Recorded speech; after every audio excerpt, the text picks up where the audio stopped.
Si vous imaginez que dans l'Est on ne mange que des trucs avec des patates et des lardons, vous avez tout à fait raison.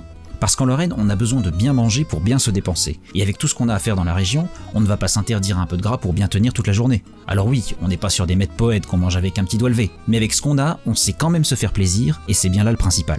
En entrée, une salade de pissenlit. Alors oui, je sais ce que vous allez me dire, que vient foutre une salade de plantes des champs dans une vidéo sur les plats de bourrin? Eh bien parce qu'heureusement les Vosgiens ont eu la bonne idée de ne pas y mettre que ça. La salade se base donc sur une plante qu'on mange crue avant sa floraison.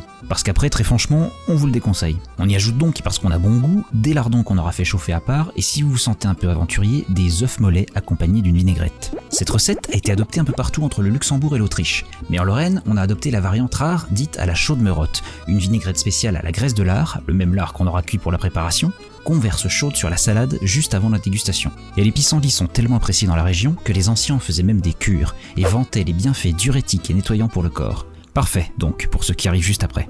Parce qu'après, c'est une toffaille. Oui, une toffaille. On préfère laisser la quiche lorraine aux touristes. Si vous avez la chance un jour de vous rendre dans une ferme auberge des Hauts-de-Vosges, commandez une toffaille avec l'accent du coin.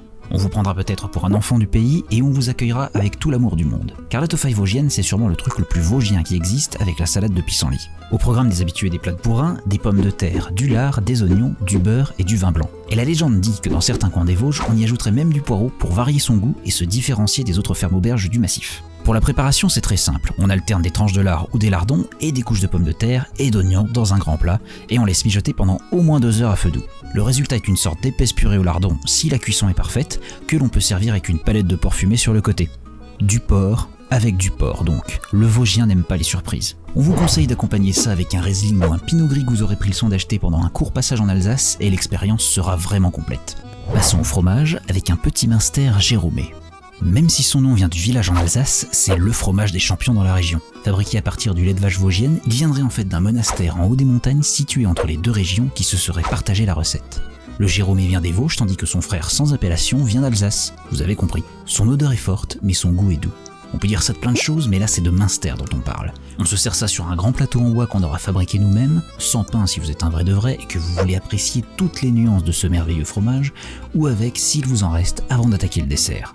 Et si vous êtes un dingo, vous pouvez même le faire chauffer et l'étaler sur des tartines. Mais attention, l'odeur reste sur les vêtements. En digestif, une eau de vie de Mirabelle. En Lorraine, on a des fruits bien de chez nous. Et comme dans toutes les régions de France, on a essayé d'en faire de l'alcool qui tabasse. Et parce qu'on est particulièrement des bourrins, on se sert de la Mirabelle pour distiller une eau de vie entre 43 et 73 degrés d'alcool au maximum. On peut aussi faire une liqueur avec les noyaux des fruits, mais on se situera seulement autour de 15 degrés d'alcool, donc éloignez ça des bourrins. Et filez ça à vos enfants par exemple. Comme partout, l'eau de vie c'est une tradition familiale. Depuis l'époque où on se faisait des soirées thématiques, on boit l'alcool qu'on fabrique. Donc vous trouverez quand même au moins une personne par famille qui sait en distiller, et on vous conseille d'être copains avec pour alimenter vos soirées dans la région. La soirée a été dure, prenez donc un pâté lorrain. Le fameux pâté lorrain. Celui qu'on va chercher à la boulangerie en rentrant de boîte de nuit à 4h ou qu'on prend avant d'aller bosser à 5h pour bien tenir jusqu'à midi. Sa recette originaire de Baccarat est décrite dans le plus ancien livre de cuisine rédigé en français datant de 1392. Et elle est d'une simplicité insultante. De l'échine de porc et des noix de veau qu'on fait mariner dans du vin, de l'échalote, du persil, du thym et du laurier et qu'on placera égoutter dans une pâte feuilletée dorée au pinceau avec un jaune d'œuf. 30 minutes de préparation pour 40 minutes de cuisson. Et vous aurez dans votre assiette un trésor de la gastronomie du coin. Et pour une fois, il n'y a pas de patates. Accompagnez ça d'une petite salade, mangez ça chaud, tiède ou froid, ça c'est comme vous voulez, et vous serez prêt à affronter votre journée. Alors non, on n'a pas parlé de la tarte à la brimbelle pour laquelle les gens du coin se battent dans les bois, ni de la schneck, et là je parle du célèbre pain au raisin dont la recette se partage amicalement entre Lorrains et Alsaciens. Mais franchement, on n'a qu'une chose à vous conseiller, allez en Lorraine, c'est sympa. Il y a des beaux coins, il y a des chouettes balades à faire, il y a plein de choses à manger, et peut-être que comme moi, vous aimerez y revenir et y rester. Salut!